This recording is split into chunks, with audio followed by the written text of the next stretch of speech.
নমস্কাৰ প্ৰিয় দৰ্শক সকলোকে পুনৰ এবাৰ আমাৰ এই চেনেলটোৰ নতুন এটা ভিডিঅ'ৰ মাজলৈ আন্তৰিক স্বাগতম জনাইছো।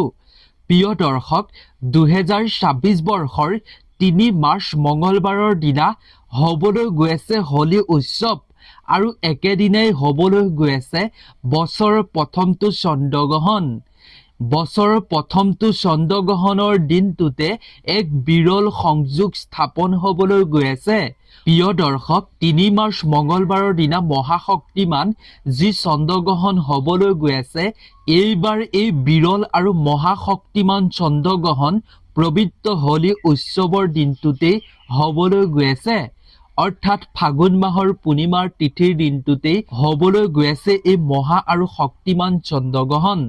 প্ৰিয় দৰ্শক, এই বিৰল আৰু মহা চন্দ্ৰগ্ৰহণৰ পিছতেই বিৰল সংযোগ স্থাপন হ'বলৈ গৈ আছে, যাৰ ফলত গ্ৰহ নক্ষত্ৰৰ এনে এক যোগ সৃষ্টি হ'বলৈ গৈ আছে, যাৰ ফলত 12টা ৰাশিৰ ভিতৰত এনেকুৱা 5টা ৰাশিৰ ভাগ্য উদয় হ'বলৈ গৈ আছে। এই 5টা ৰাশিৰ জাতক জাতিকাসকলে 3 মাৰ্চ মঙলবাৰৰ দিনা ৰাতিৰ পৰাই তেওঁলোকৰ ভাগ্যত পৰিৱৰ্তন দেখিবলৈ আৰম্ভ কৰিব।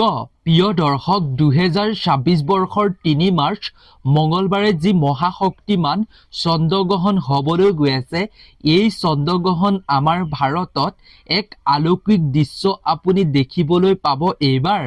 অৰ্থাৎ প্ৰিয় দৰ্শক, এই বছৰৰ প্ৰথমটো পূৰ্ণগ্ৰাস চন্দ্ৰগ্ৰহণ ভাৰতত দেখা পোৱা যাব।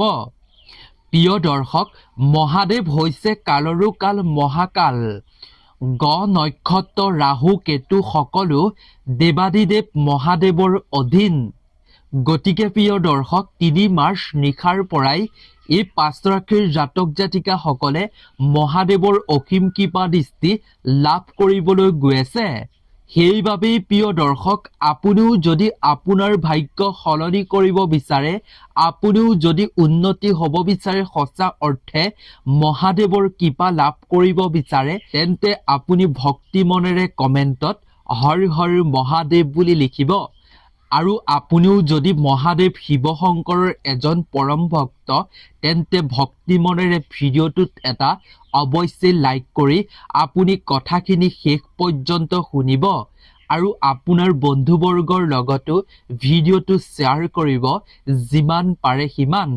প্ৰিয় দৰ্শক, আমি এই ভিডিঅ'টোত যি ভাগ্যৱান 5 ৰাশিৰ বিষয়ে ক'বলৈ গৈ আছো, এই 5 ৰাশিৰ জাতক জাতিকাসকলে হোলী উৎসৱৰ দিনা তেওঁলোকে কি বস্তু দান কৰাটো তেওঁলোকৰ বাবে অতিকৈ শুভ আৰু তেওঁলোকে কি ৰঙৰ ফাকুৱা ৰং লগোৱাটো খুবেই উচিত, তাৰ বিষয়েও আমি এই ভিডিঅ'টোত সুন্দৰভাৱে শ্বেয়াৰ কৰিম।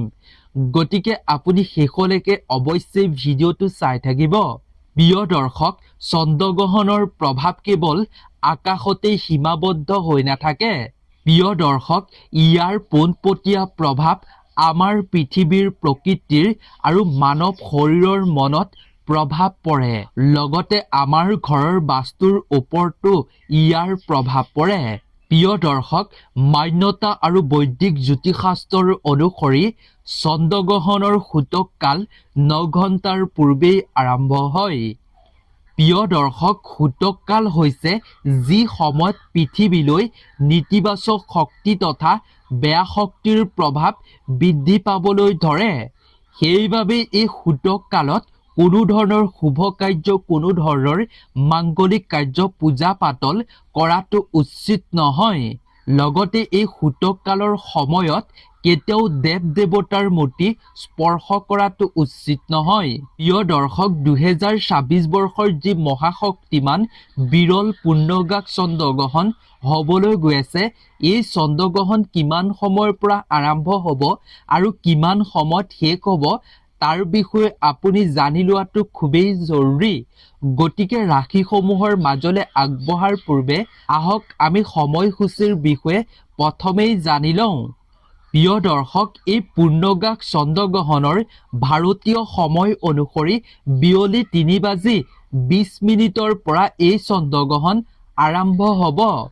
কিন্তু প্ৰিয় দৰ্শক, আমাৰ অসম তথা উত্তৰ পূৰ্বাঞ্চলত সূৰ্য অস্ত যোৱাৰ লগে লগেহে অৰ্থাৎ প্ৰিয় দৰ্শক আবেলি প্ৰায় 5 বজাৰ পিছতহে এই চন্দ্ৰগ্ৰহণ দৃশ্যমান হ'ব আমাৰ ইয়াত। প্ৰিয় দৰ্শক 2026 বৰ্ষৰ এই পূৰ্ণগ্ৰাস চন্দ্ৰগ্ৰহণৰ আমি পূৰ্ণ ৰূপটো সন্ধিয়াৰ ভাগতহে আমি স্পষ্টকৈ সুন্দৰকৈ দেখিবলৈ পাম।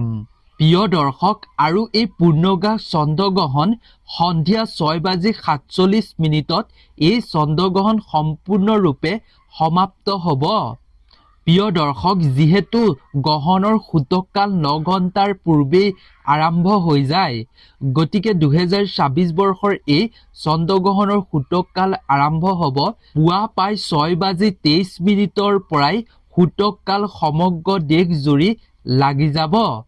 প্ৰিয় দৰ্শক শাস্ত্ৰৰ অনুযায়ী কোৱা হৈছে যে চন্দ্ৰগ্ৰহণ আৰু সূতককাল শেষ হোৱাৰ পিছতহে আপুনি 4 মাৰ্চৰ দিনা আপুনি হোলী খেলাটো অতিকৈ শুভ বুলি গণ্য কৰা হৈছে শাস্ত্ৰত। গতিকে ইয়াৰ প্ৰতি আপুনি নিজেই লক্ষ্য ৰাখিব। শাস্ত্ৰই কৈছে যে চন্দ্ৰগ্ৰহণ আৰু সূতককাল শেষ হোৱাৰ পাছত ধৃতি যোগ গঠন হ'ব, যিয়ে হোলী খেলাৰ বাবে শুভ বুলি গণ্য কৰা হৈছে। ফাল্গুন পূৰ্ণিমাৰ দিনা ভগৱান শ্ৰীকৃষ্ণই বৃন্দাবনত গোপীসকলৰ লগত ৰঙৰ খেলা খেলিছিল, বহুত আনন্দ কৰিছিল। প্ৰিয় দৰ্শক আহক এতিয়া আমি বেছি পলম নকৰি বেছি দীঘলীয়া ভিডিঅ'টো নকৰাকৈ আমি জানি লওঁ ৰাশিসমূহৰ বিষয়ে। কোন 5 ৰাশিৰ ভাগ্যৰ দুৱাৰ মুকলি হ'ব মহাদেৱৰ কৃপাত, আৰু এই 5 ৰাশিৰ জাতক জাতিকাসকলে এই দিনটোত কি কৰাটো উচিত আৰু কি ৰঙৰ ফাকুৱা ব্যৱহাৰ কৰাটো উচিত আৰু কি বস্তু দান কৰাটো খুবেই জৰুৰী, আহক আমি তাৰ বিষয়লৈ আগবাঢ়ো। প্ৰিয় দৰ্শক ইমানলৈকে যদি আপুনি ভিডিঅ'টোত এটা লাইক কৰা নাই তেন্তে ভিডিঅ'টোত অৱশ্যেই এটা লাইক কৰি আমাৰ ভিডিঅ' বনোৱাত মনোবল বঢ়াব। প্ৰিয় দৰ্শক 1 নম্বৰ ৰাশিটো হৈছে মেষ ৰাশি। প্ৰিয় দৰ্শক যিসকল জাতক জাতিকাৰ মেষ ৰাশি হয় সেইসকল জাতক জাতিকাৰ বছৰৰ প্ৰথমটো চন্দ্ৰগ্ৰহণ আৰু দোল পূৰ্ণিমাৰ দিনটোৰ পৰা তেওঁলোকৰ সাহস আৰু আত্মবিশ্বাসৰ শক্তি বৃদ্ধি হ'বলৈ গৈ আছে। লগতে এইসকল জাতক জাতিকাৰ ভগৱান শিৱ শংকৰৰ কৃপাত তেওঁলোকৰ জীৱনত থকা বাধা বিঘিনি অপায় অমংগল সকলো দূৰ হ'বলৈ গৈ আছে। আৰু এই ৰাশিৰ জাতক জাতিকাসকলৰ যদি পৰিয়ালৰ মাজত ঘৰখনত যদি আৰ্থিক অৱস্থা একেবাৰে দুৰ্বল, তেনেহ'লে তেওঁলোকৰ আৰ্থিক অৱস্থা পূৰ্বতকৈ ভাল হ'বলৈ গৈ আছে শিৱ শংকৰৰ কৃপাত। লগতে প্ৰিয় দৰ্শক পুৰণি ধাৰ ঋণ থাকিলে সেই ধাৰ ঋণৰ পৰাও তেওঁলোকে মুক্তি পোৱাৰ সম্ভাৱনা আছে। বছৰৰ প্ৰথমটো মহাশক্তিমান বিৰল চন্দ্ৰগ্ৰহণৰ নিশাৰ পৰাই তেওঁলোকৰ ভগৱান শিৱৰ কৃপাত নতুন শক্তি লাভ কৰিবলৈ তেওঁলোকে আৰম্ভ কৰিব। লগতে এই গ্ৰহণে আপোনাৰ আৰ্থিক স্থিতিত আৰু পৰিয়ালৰ স্থিৰতাত ইতিবাচক প্ৰভাৱ পেলাব। সম্পত্তি আৰু বিনিয়োগৰ ক্ষেত্ৰত আপুনি সফলতা লাভ কৰাৰ প্ৰবল সম্ভাৱনা থাকিব। প্ৰিয় দৰ্শক 3 মাৰ্চৰ দিনা আপুনি অৱশ্যেই মহামৃত্যুঞ্জয় মন্ত্ৰ জপ কৰিব, নাইবা আপুনি ওম নমঃ শিৱায় 108 বাৰ জপ কৰিব। আৰু চন্দ্ৰগ্ৰহণ শেষ হোৱাৰ পাছত আপুনি অৱশ্যেই শিৱলিংগত কেঁচা গাখীৰ অৰ্পণ কৰিব। এনে কৰিলে আপুনি মহাদেৱৰ কৃপা অৱশ্যেই লাভ কৰিব। প্ৰিয় দৰ্শক মেষ ৰাশিৰ জাতক জাতিকাসকলে হোলী উৎসৱৰ মঙ্গলবাৰৰ দিনা তেওঁলোকে মঙ্গল গ্ৰহৰ লগত জড়িত বস্তু দান কৰিব পাৰে। যেনে প্ৰিয় দৰ্শক চপ, মচুৰ দাইল দান কৰিব পাৰে। ঘৰত থকা পুৰণি তামৰ বস্তু আঁতৰ কৰি নতুন বস্তু তেওঁলোকে আনিব লাগে ঘৰলৈ এই দিনাখন। লগতে এই ৰাশিৰ জাতক জাতিকাসকলে যদি ভগৱান শ্ৰীকৃষ্ণক শুদ্ধ ঘিউৰে প্ৰস্তুত কৰা যদি ভোগ আগবঢ়াব পাৰে, তেতিয়াহ'লে হোলী উৎসৱৰ পৰাই তেওঁলোকৰ ভাগ্যৰ দুৱাৰ মুকলি হ'বলৈ গৈ আছে। প্ৰিয় দৰ্শক এতিয়া আমি জানো আহক মেষ ৰাশিৰ জাতক জাতিকাসকলে হোলী উৎসৱৰ দিনা কি ৰং ব্যৱহাৰ কৰাটো উচিত। প্ৰিয় দৰ্শক মেষ ৰাশিৰ জাতক জাতিকাসকলে হোলীৰ দিনা ৰঙা বা গুলপীয়া ৰঙৰ ফাকুৱা ব্যৱহাৰ কৰাটো খুবেই শুভ বুলি কোৱা হৈছে। প্ৰিয় দৰ্শক, 2 নম্বৰ ৰাশিটো হৈছে ধনু ৰাশি। ধনু ৰাশিৰ জাতক জাতিকাসকলৰ এই দিনটোৰ পৰা জ্ঞান বৃদ্ধি হ'বলৈ গৈ আছে। লগতে এওঁলোকে যদি ভ্ৰমণ কৰাৰ কথা চিন্তা কৰি আছে তেন্তে সেয়া তেওঁলোকৰ সফল বা সঁচা হ'বলৈ গৈ আছে। আৰু মহাদেৱৰ কৃপা দৃষ্টিৰ ফলত এওঁলোকক মহাদেৱে নতুন পথ দেখুৱাব।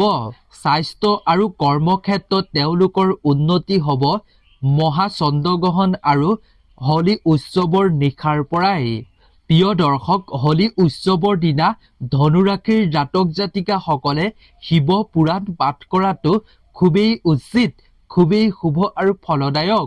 প্ৰিয় দৰ্শক, যদিহে ধনু ৰাশিৰ জাতক জাতিকাসকলৰ জীৱনত বেয়া দৃষ্টি বা নেতিবাচক শক্তিৰ প্ৰভাৱৰ বাবে তেওঁলোকৰ সমস্যা হৈছে, সমস্যা বাধা বিঘিনি হৈছে, লগতে তেওঁলোকৰ যদি ব্যৱসায় ক্ষেত্ৰত বহুতো অসুবিধা বাধা বিঘিনি আহি কাম আধৰুৱা হৈ পৰিছে, তেন্তে হোলী উৎসৱৰ দিনা ভগৱান শ্ৰীকৃষ্ণৰ মন্দিৰলৈ গৈ ধূপ চাকি জ্বলাব আৰু ভগৱান শ্ৰীকৃষ্ণক আপুনি প্ৰিয় ভোগ অৰ্পণ কৰিব পাৰে। আৰু আপুনি এটা নাৰিকল লৈ যাব।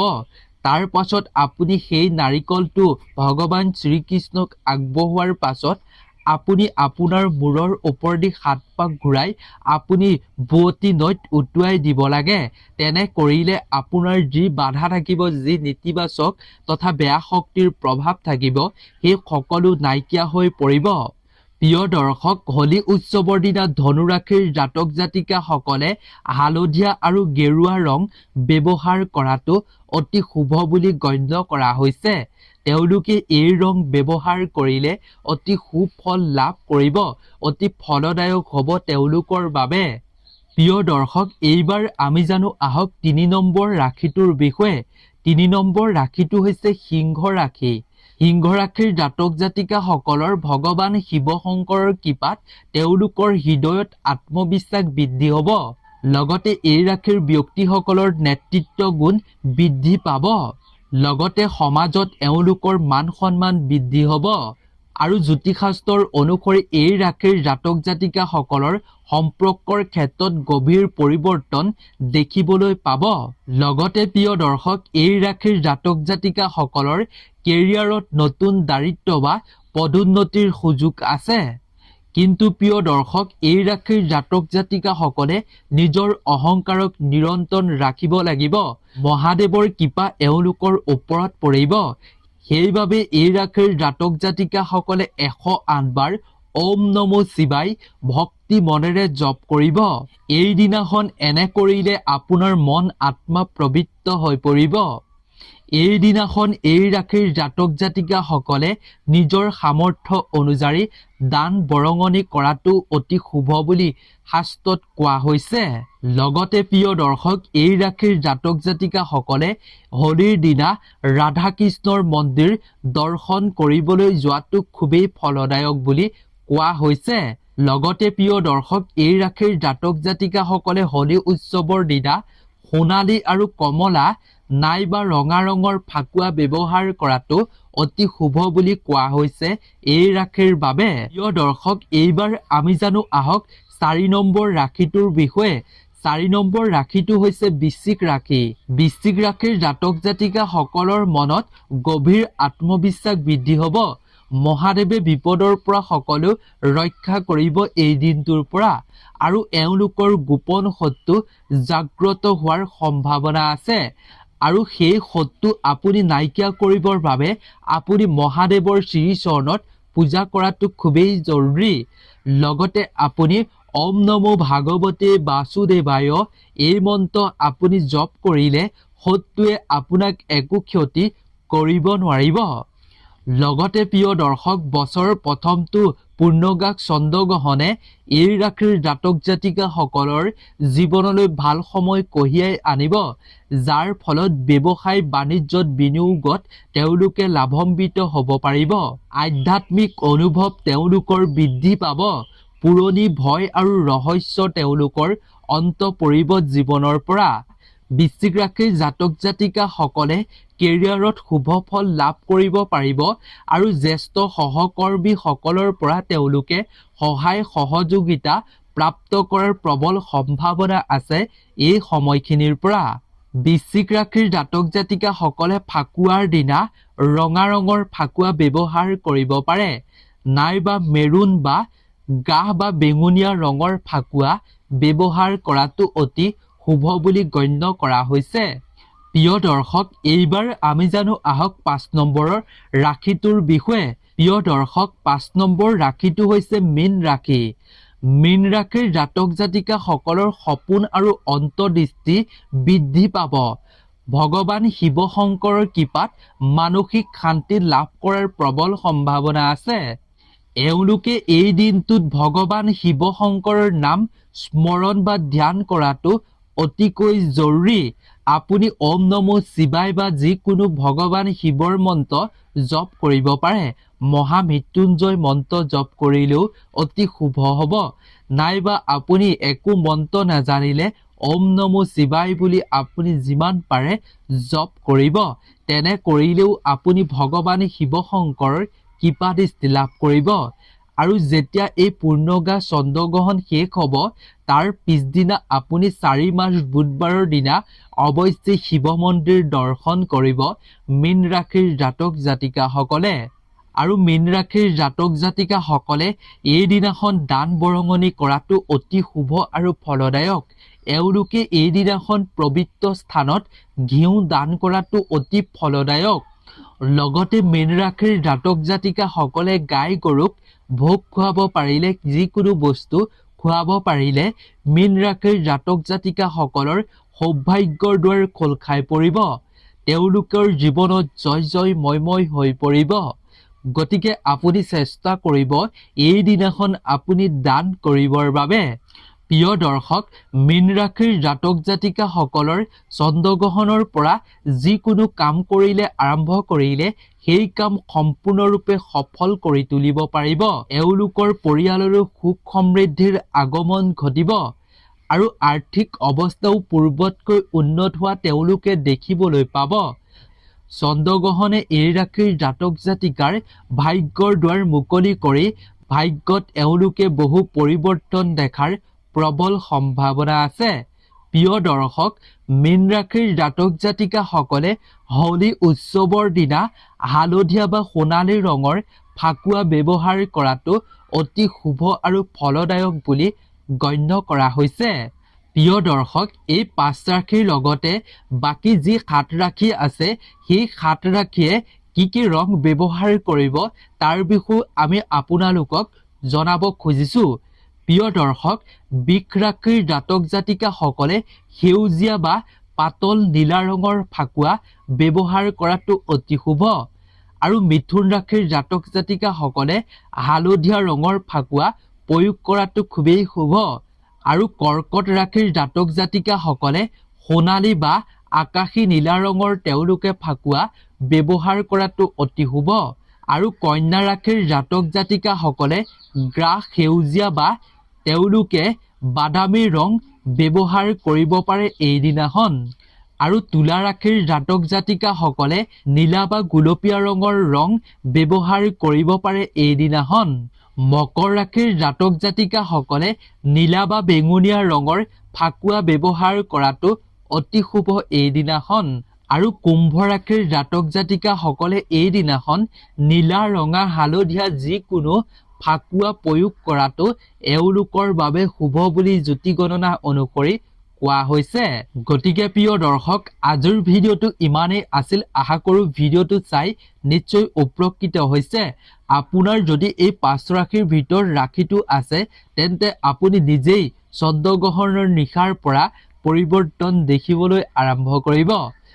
গতিকে প্ৰিয় দৰ্শক, যদি এই 5 ৰাশিৰ ভিতৰত ৰাশিটো নাই, তেন্তে আমি ভিডিঅ'টোৰ শেষত যি 7 ৰাশিৰ শুভ ৰঙৰ বিষয়ে শ্বেয়াৰ কৰিলোঁ, এই শুভ ৰঙৰহে আপুনি ফাকুৱা ব্যৱহাৰ কৰিব হোলী উৎসৱৰ দিনা। তেনে কৰিলে আপুনি খুব ভাল ফল পাব পাৰিব। গতিকে এই ভিডিঅ'টোৰ পৰা আমি বিদায় লৈছোঁ। আপোনালোক সকলো ভালে থাকক, সুস্থ থাকক, তাৰেই আমিও কামনা কৰিছোঁ। নতুন এটা ভিডিঅ'ৰ লগত পুনৰ এবাৰ লগ পাম। ধন্যবাদ।